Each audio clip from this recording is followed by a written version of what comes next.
saaxiibo ma laha. Mas'uulka kaliya ee hamigiisu waa yahay.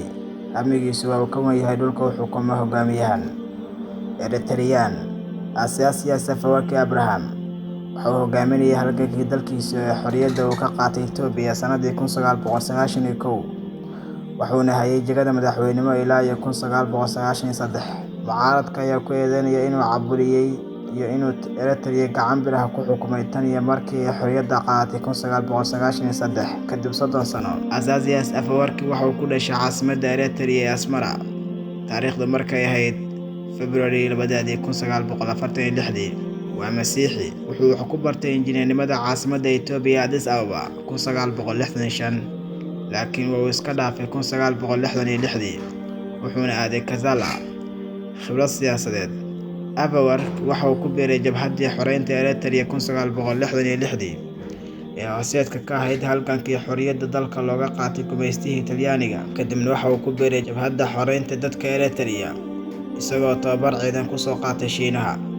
1972 waxa uu ku biiray garabka gooni-goosadka ah jabhadda xoreynta shacbiga Eritrea, kaasoo watay magaca Xoogagga Xoreynta Shacabka Eritrea, laakiin waxa uu ka goostay inuu la joogo asxaab iyo ku dhowaad jabhadda xoreynta dadka Eritrea 1977. Sanadii 1987 waxaa loo magacaabay xogayaha guud ee jabhadda caanka ah Eritrea, taasoo markii ay ahayd 14 Maajo 1991 ay ku guuleysatay inay maamusho inta badan dhulka Eritrea, qaybo ka mid ahna ay galeen caasimadda Asmara. Sanadii 1994, Afwerki waxaa loo doortay madaxweynaha Golaha Shacbiga.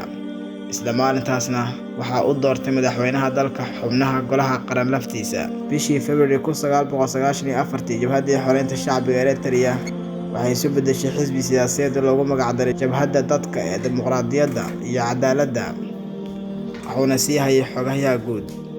Kadib markii uu xukunka la wareegay, Afwerki wuxuu ilaaliyay siyaasad hal xisbi ah, wuxuuna diiday inuu qabto doorashooyin xor ah oo waddada u xaaray isbeddel dhab ah oo dimuqraadi ah, taasoo ka dhigtay inuu la kulmo dhaleecayn culus oo gurigiisa ka dhan ah. Waxaa lagu eedeeyay inuu xukumo awoodaha dalka.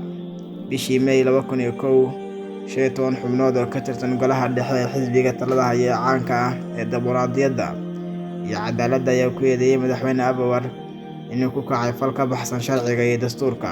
Warqad furan oo lagu faafiyay internet, nuqullo ka mid ah ay heleen diblomaasiyiinta. Qoraal warqadda oo ay saxiixeen shakhsiyaad gacan ka geystay madax-bannaanida Eritrea waxay cambaareynayaan madaxweynaha, wuxuuna ku baaqay maamul hufan, lagu kalsoonaan karo, hay'ad iyo sharci ah.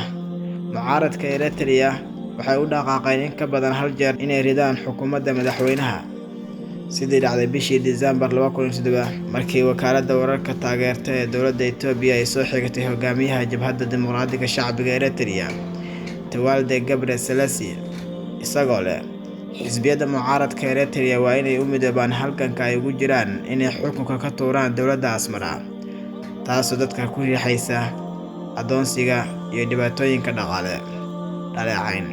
Sida lagu sheegay warbixin ay daabacday Wikileaks bishii Diseembar 2010, isbeddelkii kaligii-talisnimada dalkan waxa uu bilaabmay 1996 kadib isku daygii la sheegay ee ahaa in Afwerki lagu dilo ra'iisul wasaaraha Itoobiya Meles Zenawi. Bishii Janaayo 2013, gawaari gaashaamano ay leeyihiin ciidanka Eritrea ayaa isku gadaamay wasaaradda warfaafinta ee Asmara, saacado kadib markii ay weerareen 200 oo askari, taasoo loo qaatay isku day afgembi oo ka dhan ah madaxweynaha. Bishii Febraayo 2014, Qaramada Midoobay waxay ku eedeysay Eritrea warbixin ay soo saartay inay geysatay xadgudubyo ka dhan ah xuquuqda aadanaha, oo ay ku jiraan dad la waayay oo la xaqiijiyay, xarig aan loo meeldayin, iyo jirdil. Halka wariyaasha aan xuduuda lahayn ay waddanka ku qiimeeyaan qiimeynta xorriyadda saxaafadda adduunka. Bishii Noofembar 2017, jaaliyadda Eritrea London waxay abaabuleen mudaharaad ay ku baaqayaan maamulka madaxweyne Afwerki inuu damaanad qaado xorriyadda muwaadiniinta kadib markii uu xidhay tiro dugsiyo Islaam ah. Faransiiska.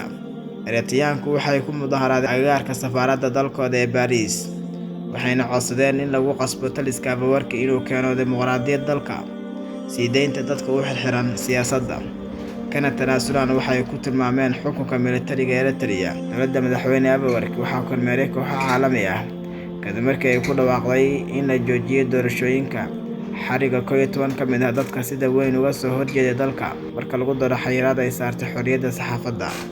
Waxaa xusid mudan in Eritrea ay colaado iyo khilaafyo la gashay dariskeeda xilligii madaxweyne Abiy Ahmed, sida Suudaan, Itoobiya iyo Yemen.